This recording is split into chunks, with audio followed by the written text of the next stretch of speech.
अस्सलाम वालेकुम महतरम नाज़रीन। आओ मुसलमानों अपने अल्लाह की तरफ। तुम्हारी मस्जिदें वीरान हो चुकी हैं।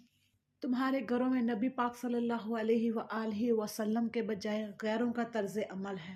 गैरों के कल्चर्स दाखिल हो चुके हैं। तुम्हारे नौजवान बागी हो चुके हैं। अल्लाह की बगावत पर उतर आए हैं।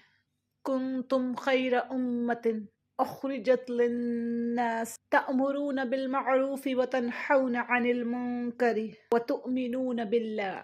अल्लाह रब्बुल इज्जत तुम्हारी तारीफ कर रहे हैं, तुम्हारी रियलिटीज बता रहे हैं, तुम्हारी रिस्पॉन्सिबिलिटी तुम्हें बता रहे हैं कि तुम लोग तो बहुत बेहतरीन लोग हो यार, अच्छे लोग हो, क्योंकि लोगों को अल्लाह की तरफ बुलाते हो, बुराइयों से बचाते हो, गैर अल्लाह की इबादतों से बचाते हो, उनका रुख सीधा करते हो और खुद भी अल्लाह पर ईमान रखते हो, खुद भी अल्लाह की मानते हो।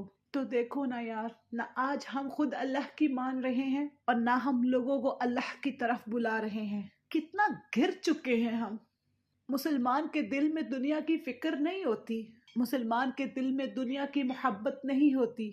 मुसलमान अगर गैरत करता है तो वो अल्लाह और अल्लाह के रसूल के नाम पे करता है, अपनी शरीयत पर गैरत करता है, अपने इस्लाम पर गैरत करता है। नबी सल्लल्लाहु अलैहि वसल्लम को अपना पैगंबर मानकर वो ना करे जिससे शरीयत को, इस्लाम को ठेस पहुंचे।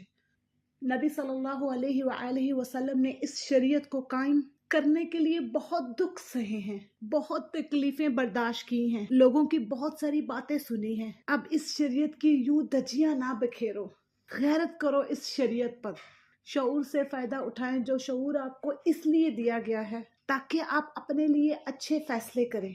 आओ मुसलमानों अपने अल्लाह की तरफ।